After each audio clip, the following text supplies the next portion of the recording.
Hello guys, welcome to today's show. Today I'll be talking about menstrual hygiene, and today I am joined with my co-host. I'll let her introduce herself. My name is Annliz. Hello everyone, my name is Hildah Anyango. So let's start off with basically get to know how menstrual hygiene is affecting some of the girls who are back in school and in rural areas. So let's kick off with first. I know you're aware about the cost of pads right now has skyrocketed. True. Previously it was retailing at least 50 shillings, but right now It's almost up to 100 shillings. Yes, That's it's double the price. and to be honest, for me it's quite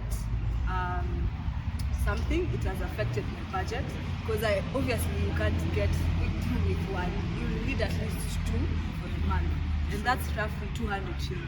Exactly. And to be honest, some girls find it quite expensive for them to access such products.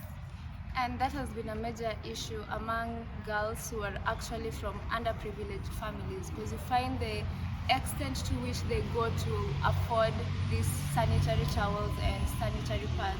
You find that some of them end up even getting into relationship with people who are older than them so that they are able to afford. They get money, they get into relationships or even sexual affairs with these people so that they can get a favor in return for them to get money to afford the sanitary products and even the sanitary towels.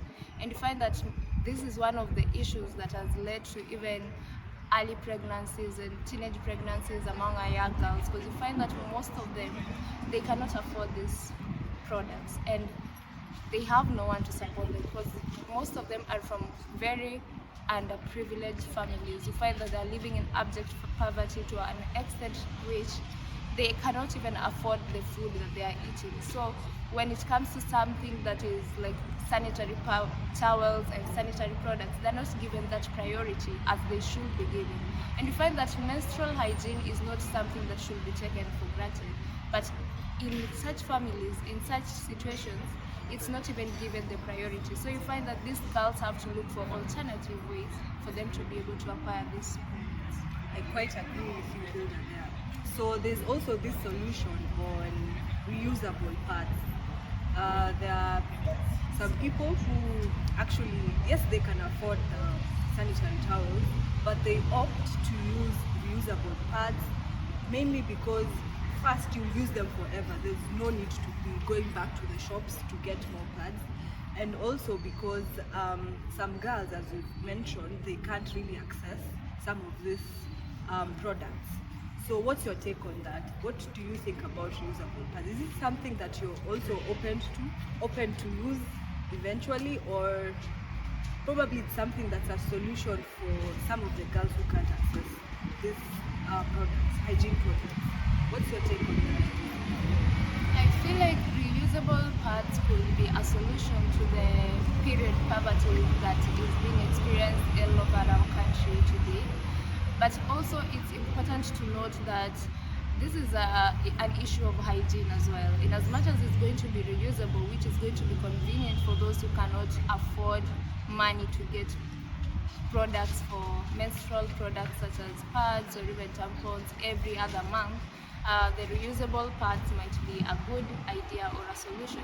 But at the same time, they need to be educated about their hygiene when they are using these reusable products, because at the end of the day, you don't want to cause more problems while you're trying to solve a solution. You don't want to cause more problems while you're trying to find a solution to another problem. I agree with you. Actually, you've mentioned something that I had really not thought about it. In the aspect of, reusable pads need water to wash them so that they can be reused. So even if they have access to this reusable pads, they still need access to water, sanitation in itself in general, so that they can also clean themselves and also clean these pads that are going to reuse again. Okay, that's nice. So finally, there's also this issue of donating pads. I don't know if you've ever donated pads yourself, because this is one of the ways we can also help some of these girls. Personally, I have dropped a few. There are usually some boxes for donating pads in supermarkets. I'm so sure you've all seen that as well. You can drop 1 or 2 depending on your heart, obviously. So personally, I have, and I think actually it's a good initiative to drive girls who are able to access, to help those who are not able to access this sanitary. I happen to be the former Miss University of Nairobi, and one of the major projects I took part in last year was a pad drive, where I was able to donate pads to high school students, and that's one of the messages I was driving during that project, was telling them that in as much as most of them might also be from underprivileged families, there are those who are actually able to afford these pads.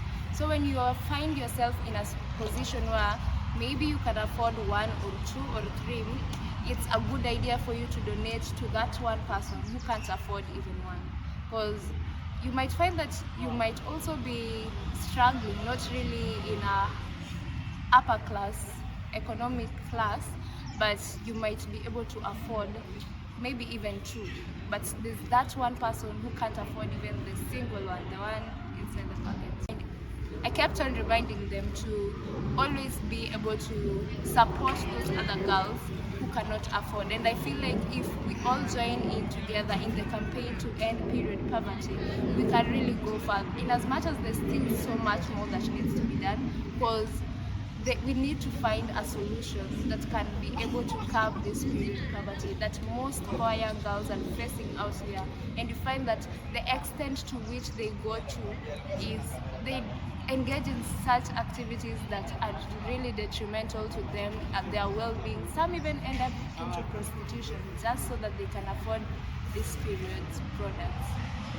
Well, as you've heard, guys, this is an issue that's currently affecting our young girls out there. So we'll leave a pay bill number below our screens so that you guys can donate to this initiative. Thank you so much for watching. Remember to like, subscribe.